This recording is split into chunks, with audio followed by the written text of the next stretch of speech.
श्री गुरु ब्रह्म महिमा अलेख शरण। श्री गुरु ब्रह्म महिमा अलेख शरण। श्री गुरु ब्रह्म महिमा अलेख शरण। इंग्राजी 2026 नूतन वर्ष रे अगणित दर्शक मान को हार्दिक अभिनंदन।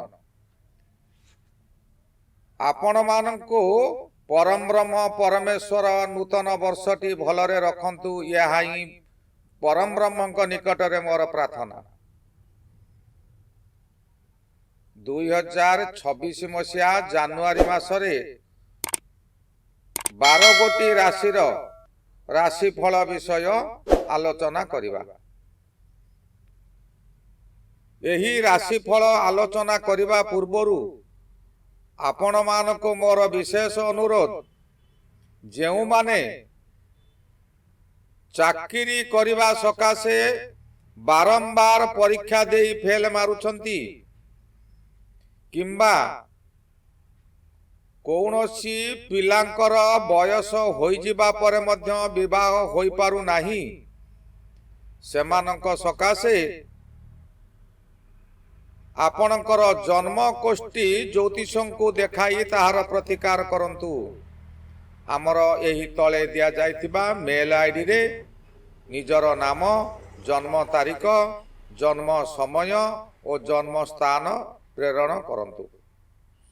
आसंतु एबे जानिबा 2026 मसीहा जानुआरी मासरे सिंह राशिर मासिक राशिफल। सिंह राशि राशि चक्रर पंचम राशि। एही राशिर अधिपति रवि महाग्रह और रवि महाग्रहंकर त्रिकोण मध्य। राशिर नाम सिंह, कार्य तांकर सिंह बळी। सिंह राशि सामान्य कथारे गर्जन करती किंतु क्रोधित हुंती नाही। 2026 जानुआरी मासटी सिंह राशि सकाशे अति शुभ फल मिलिबो। सिंह जेपरी बनर राजा, आपण मध्य सेहीपरि राजा होई रहिबे।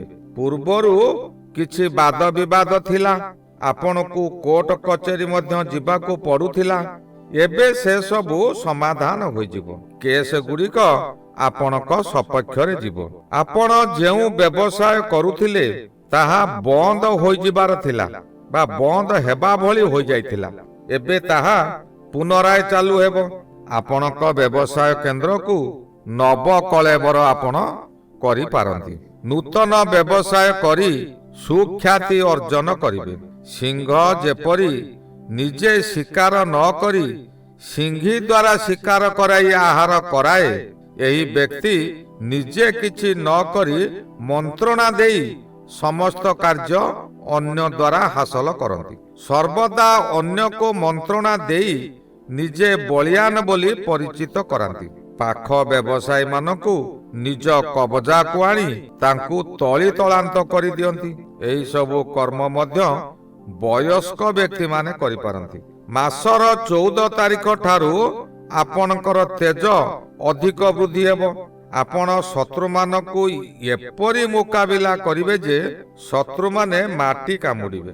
एही समय रे आपणकर मामू घर व्यक्ति माने आपणको मध्य साहाय्य करिवे। जेउ माने चाकरी करिसंती सेमाने निज ऑफिस रे निज आसन को दृढ़ करिवे। उच्च ऑफिसर आपणकर ज्ञान और पराक्रम देखि उच्च पाह्या देई पारंती किंबा वेतन वृद्धि करि देई पारंती। आपणकर एही समय रे विचक्षण बुद्धि मुंडरे जुटिबो। जेउ कार्य करंतु बा केउठारे आपण किछि करंतु, प्रथमे कथा कही सेमानकु करायत करि पारिबे। तांको ठारू समस्त तथ्य किपरि संग्रह करा जिवो से कला आपणकु जणा पड़िबो। एक विशेष कथा हेला, एही समय रे आपणक ठारे पूर्वरु जेउ कला विद्या थिला ताहा एबे प्रकटित हेबो। प्रत्येक व्यक्तिंकर किछि ना किछि गुण थाए। खराप गुण सहित भल गुण मध्य थाए। सेही भल गुण गुड़िक एबे बाहर को बाहरिबो। आपण जदि जने चित्रशिल्पी तेबे चित्र करी सुनाम अर्जन करिवे। बहु स्थान रे ଉଚ୍ଚ ପ୍ରଶଂସିତ ହେବେ। ଯଦି ଆପଣ ଜଣେ ବ୍ୟଙ୍ଗ କଳାକାର, ତେବେ ଆପଣ ଯାହା ବି କୁହନ୍ତୁ, ଯାହା ବି କରନ୍ତୁ, ତାହା ବ୍ୟଙ୍ଗାତ୍ମକ ହେବ। ନିଜେ ନ ହସି ଅନ୍ୟମାନଙ୍କୁ ହସାଇ ପାରିବେ। ଅନ୍ୟମାନେ ଆପଣଙ୍କ ଆଡ଼କୁ ଆକର୍ଷିତ ହୋଇ ଆସିଯିବେ। ଆପଣ ଯଦି ଜଣେ ପେସାଦାର ବ୍ୟଙ୍ଗ କଳାକାର ହୋଇଥିବେ, ତେବେ ସଭା ସମିତିରେ କଳା ପ୍ରଦର୍ଶନ କରି ପୁରସ୍କାର ପାଇବେ। ଆପଣ ଏହି ସମୟରେ କିଛି ନୂତନ ଦ୍ରବ୍ୟ ଉଦ୍ଭାବନ ମଧ୍ୟ କରିପାରନ୍ତି। ସାଂସାରିକ ସୁଖର ଗ୍ରହ ଶୁକ୍ର ଶୁଭ ସ୍ଥାନରେ ବିଦ୍ୟମାନ ଅଛନ୍ତି। ଏଣୁ ସଂସାର ଡଙ୍ଗା ସୁରୁଖୁରୁରେ ଚାଲିବ। ସ୍ୱାମୀ ସ୍ତ୍ରୀ ଏକ ମନ ଏକ ପ୍ରାଣ ହୋଇ ଚଳିବେ। ବାପା ମା ଗୁରୁଜନ ମାନଙ୍କର ଆଶୀର୍ବାଦ ଆପଣଙ୍କ ଉପରେ ରହିବ। ବିଶେଷ କରି ସିଂହ ରାଶିକୁ ପଞ୍ଚମାଧିପ ବୃହସ୍ପତି ଏକାଦଶରେ ରହି ଏହି ଶୁଭକୁ ବହୁ ଗୁଣରେ ବର୍ଦ୍ଧିତ କରିବେ। ଆୟ ସ୍ଥାନରେ ବୃହସ୍ପତି ପଞ୍ଚମାଧିପ ହୋଇ ଗୋଚରରେ ଭ୍ରମଣ କରୁଥିବାରୁ ନିଃସନ୍ତାନ ବ୍ୟକ୍ତି ଏହି ସମୟରେ ସନ୍ତାନ ପ୍ରାପ୍ତି ହେବାର ଯୋଗ ରହୁଛି। ବୃହସ୍ପତି ମଧ୍ୟ ସନ୍ତାନ କାରକ, ଏଣୁ ସନ୍ତାନ ପ୍ରାପ୍ତି ହେବାର ସମ୍ଭାବନା ଅଧିକ ଅଛି। ଏକାଦଶରେ ବୃହସ୍ପତି ଗୋଚର ସମୟରେ ବହୁଦିନର ଆଶା ମଧ୍ୟ ସଫଳ ହୁଏ। ପୂର୍ବରୁ ଆପଣ କାହାକୁ ବାକି ଧାର ଦେଇଛନ୍ତି, ସେ ଅର୍ଥ ଆପଣଙ୍କୁ ମିଳୁନଥିଲା, ଏହି ସମୟରେ ମିଳିଯିବ। ଯେଉଁମାନେ ସେୟାର ମାର୍କେଟରେ ଅର୍ଥ ଲଗାଣ କରୁଛନ୍ତି, ତାଙ୍କର ବହୁ ଗୁଣରେ ଅର୍ଥ ମିଳିବ। ପୂର୍ବରୁ ମିଳୁନଥିଲା, ଏବେ ତାହା ବହୁ ଗୁଣରେ ମିଳିବ। ଆପଣ କୌଣସି ଠାରେ ଧର୍ମାନୁଷ୍ଠାନ କରି ଅର୍ଥ ବିନିଯୋଗ କରିବେ। ପୁଣ୍ୟ ଅର୍ଜନ କରିବାର ସମୟ। ଏହି ସମୟରେ ଯାହା ପୁଣ୍ୟ ଅର୍ଜନ କରୁଥିବେ, ତାହା ଭବିଷ୍ୟତ କାମରେ ଆସିବ। ସବୁଠାରୁ ବଳଶାଳୀ ଓ ଶକ୍ତିଶାଳୀ ନିର୍ଭୀକ ଗ୍ରହ ରାହୁ ଏହି ସମୟରେ ସପ୍ତମରେ ଅଛନ୍ତି। ସପ୍ତମରେ ରାହୁ ଗୋଚରରେ ଭ୍ରମଣ କରୁଥିବା ସମୟରେ ବ୍ୟକ୍ତି ନିଜେ ରାହୁ ପରି ହୋଇ ପ୍ରତ୍ୟେକ କାର୍ଯ୍ୟରେ ଆଗଭର ହୋଇ ମାରି ଚାଲନ୍ତି। ଏହି ସମୟରେ ଯଦିଓ ସ୍ତ୍ରୀଙ୍କର ଶରୀର ସାମାନ୍ୟ ଅସୁସ୍ଥତା ହେବ, ତାହା ଖୁବ ଅଳ୍ପରେ ସୁସ୍ଥ ହୋଇଯିବ। ଏହି ସମୟରେ ବିଭିନ୍ନ ଦିଗରୁ ଅର୍ଥ ଆମଦାନୀ ହେବ। ନାରୀମାନଙ୍କ ଦ୍ୱାରା ଆପଣ ବଡ଼ ଲୋକ ହେବାର ଆଶା ପୂରଣ ହେବ। ବିଦେଶରୁ କୌଣସି କର୍ମ ମିଳିପାରେ। ରାହୁ ଗ୍ରହ ହେଲା ନୀଳ ସମୁଦ୍ରର ପ୍ରତୀକ। ପୁଣି ଶୂନ୍ୟ ଶୂନ୍ୟ ମହାଶୂନ୍ୟ, ଯାହାର ଦିଗ୍ବଳୟ ପାଇବା କଷ୍ଟକର। ସମୟେ ସମୟେ ଏପରି କାର୍ଯ୍ୟ କରିବେ, ତାହା ଅନ୍ୟ ବ୍ୟକ୍ତିମାନଙ୍କୁ ଚମକାଇ ଦେବ। କିନ୍ତୁ ସାବଧାନ, ମନରେ ଗର୍ବ କିମ୍ବା ଅହଙ୍କାର ଆଣନ୍ତୁ ନାହିଁ।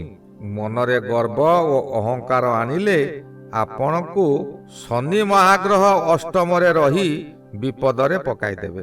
ଆଉ ସେହି ଶନି ପଞ୍ଚମ ସ୍ଥାନକୁ ଅର୍ଥାତ୍ ଆପଣଙ୍କର ଜ୍ଞାନ ସ୍ଥାନକୁ ମଧ୍ୟ ଦୃଷ୍ଟି ଦେଉଛନ୍ତି।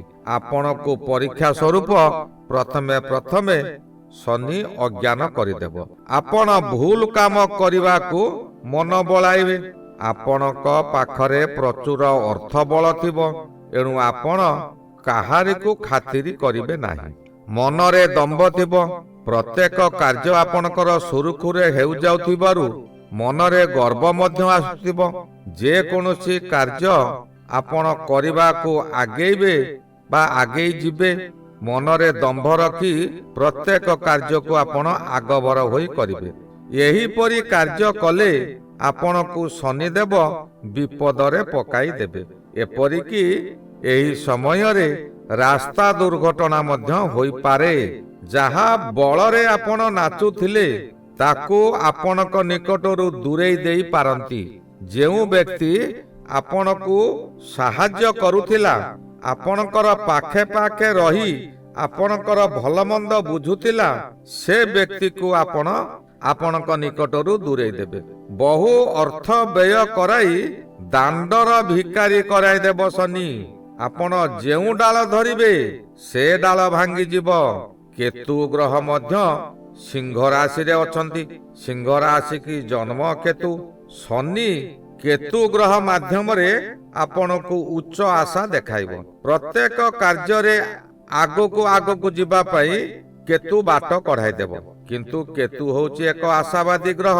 ସେ ବହୁତ ବଡ଼ ଆଶା ଦେଖାଏ, ଆଶା ଦେଖାଇ ଶେଷରେ ବର୍ବାଦ କରିଦିଏ। ଯେପରି ଗୋଟିଏ ଲୁଡୁପାଲିର ସାପ ଖେଳରେ ଆପଣ ସାରକୁ ବାହି ବାହି ନେଇ 98 ପାଖରେ ପହଞ୍ଚି ଯାଇଥିବେ, 100କୁ ଗଲେ ଆପଣ ଜିତିବେ, ହଠାତ୍ ସାପ ମୁଣ୍ଡରେ ପଡ଼ିଯିବ ଓ 2 ସ୍ଥାନକୁ ଖସି ଆସିବ। କେତୁ ଗ୍ରହ ଏହି ସମୟରେ ସେହିପରି କାର୍ଯ୍ୟ କରାଇବ। ପ୍ରତ୍ୟେକ କାର୍ଯ୍ୟକୁ ଭାବିଚିନ୍ତି କରନ୍ତୁ। ଶନି ଗ୍ରହ ମଧ୍ୟ ଧର୍ମର ଦେବତା। ସେ ସର୍ବଦା ଚାହେଁ ମନୁଷ୍ୟ ଧର୍ମରେ ବଳବାନ ହେଉ, କିନ୍ତୁ ଧନରେ ବଳବାନ ନ ହେଉ।